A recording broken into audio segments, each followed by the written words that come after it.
dari Bro pindah ke Samarinda lagi tahun 2001 itu. Saya pindah.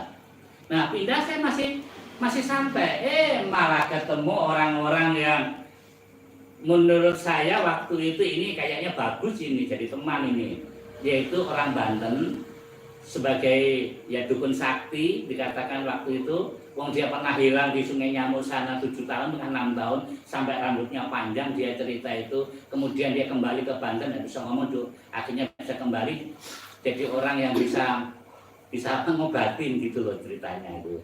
Ya di situ saya telah dipersiapkan. Saya dilihatnya bahwa di hati saya di dalam sini ada titik terang katanya. Wah ini perlu diasah Bud. Dan nanti bagian saya yang ngasah kamu tak persiapkan. Ngobati kemana-mana, bersihkan rumah kemana-mana sampai ke Tenggarang sana, ya kan. Nah akhirnya suatu ketika malam saya sampaikan kepada teman saya termenung kemudian muncul suara pertanyaan bagi saya. Hai Budi, jika malam ini kamu mati, kamu ada di mana? Kaget saya, tidak saya menjawab saya. Ya, besoknya saya cari beliau, yaitu maksud saya cari orang Banten itu. Abah, tadi malam saya punya pertanyaan, sekarang saya bagi kepada Abah. Bah, ketika Abah mati hari ini, Abah ada di mana?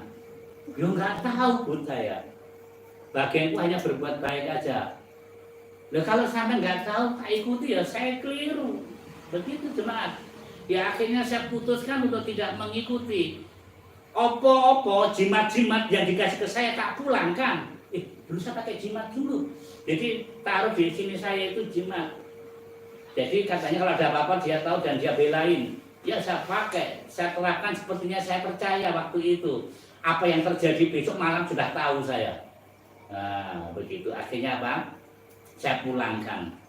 Nah, pantes waktu itu yang tinggal sama saya itu anaknya atau ponakan saya itu yang cewek-cewek itu nggak berani masuk kamar saya. Katanya kamarnya Om itu ada orangnya katanya. Ya, dia nggak berani masuk kamar saya. Akhirnya saya kembalikan. Habis saya kembalikan nggak lama dia meninggal, ya kan. Nah kemudian saya lontang-lantung lagi nggak tahu entah kemana. Ya akhirnya Tuhan pertemukan saya dengan hamba Tuhan di kantor saya. Dan akhirnya singkat cerita saya kembali kepada jalannya Tuhan. Nah, jemaat yang terkasih dalam Kristus Yesus. Nah di situ saya sampaikan kemudian saya sampaikan juga kepada teman saya sudah kembali kepada jalan Tuhan. Sampean mumpung belum terlambat saya sampaikan. Kembalilah kepada jalannya Tuhan. Siap dibersihkan, siap dituntun kepada kebenaran, terlebih lagi siap ketika kita dikoreksi. Pernahkah sampean mendengar bahwa di tempat sembahyang itu selalu disampaikan berkat, berkat, berkat. Padahal berkat nggak sampai ke dia. Oleh karena apa? Dia masih kotor. Dia masih tidak benar, tidak pernah ditegur kesalahannya, tidak pernah dibereskan kesalahannya. Iya Pak Budi. Nah, dibereskan dulu baru berkat disampaikan. Nah, kemudian saya sampaikan salah satu masalah baptisan. Sebab saya sampaikan bahwa dia ayatnya ini dan dia akhirnya tapi begini. Satu ayat pun sampaikan ke saya bila ada yang dibaptis dalam nama itu. Ternyata mereka nggak bisa menunjukkan.